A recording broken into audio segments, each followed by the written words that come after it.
Alors, comme je continue à douter qu'il soit là, j'ai 12 questions aussi. Parce que lui, quand j'ai suivi là, il a parlé en 12 points. Laissez-moi voir si je peux trouver un exercice de parler aussi en 12 questions. Monsieur le porte-parole. Première question. Est-ce le fils de son père, le président Laurent Désiré Kabila, assassiné en 2001 par la mafia rwandaise, qui est entrée à Goma, capitale du Nord Kivu, sous contrôle des mêmes Rwandais? Ça, c'est la première question. Faites parvenir ces questions aux journalistes qui sont à Goma. Deuxième question.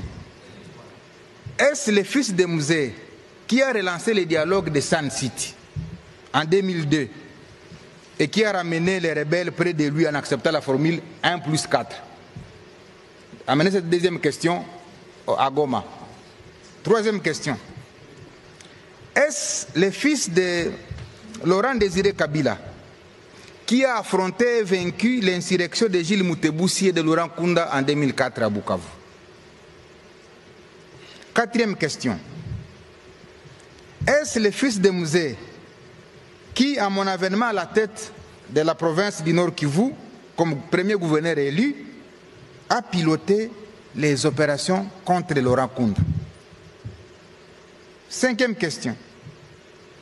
Est-ce encore lui qui m'a demandé de résister, je l'ai dit, lorsque le 29 octobre 2008, le CNDP était à la porte de Goma? Sixième question.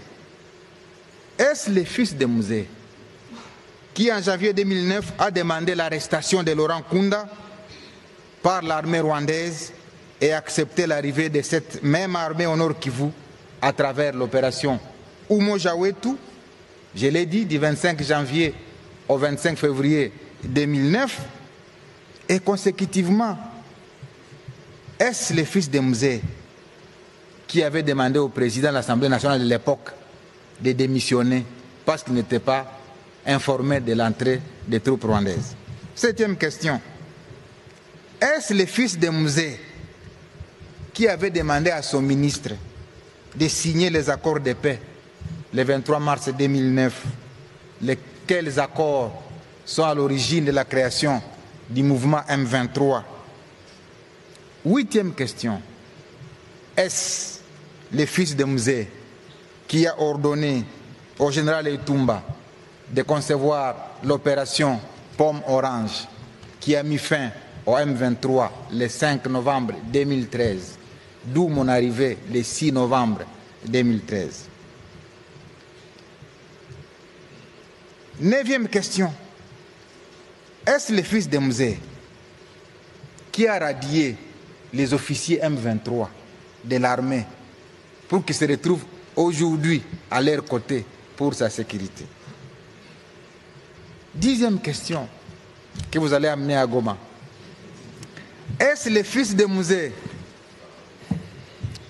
qui, voulant rester au pouvoir, a inventé le terme glissement, mais finalement a accepté de céder le pouvoir en 2019, ouvrant ainsi le pays à ce qu'on a appelé la passation civilisée, la première alternance? Est-ce que vraiment c'est celui-là qui se retrouve à Goma? 11e et avant-dernière, parce que je vais parler en 12 points aussi, 12 questions. Est-ce le président honoraire qui a été salué à travers le monde pour son sens élevé des meilleurs élèves de la démocratie, malgré son jeune âge et son passé militaire, ce qui pouvait nourrir en lui l'ambition de se comporter comme ses voisins qui ont plus de 30 ans au pouvoir?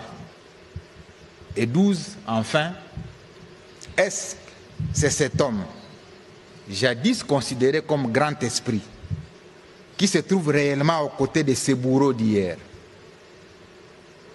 les bourreaux de la population, qu'il a dirigé pendant 18 ans, avec plus de 5 millions de déplacés et de réfugiés victimes de la barbarie du M23?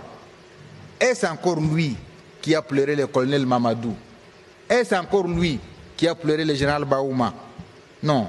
Et c'est encore lui qui se souvient qu'il y a eu 10 000 morts à Goma, qu'il y a eu 5 000 morts à Bukavu. Et c'est encore lui. Voilà les 12 questions que j'ai voulu ramener à Goma pour voir s'il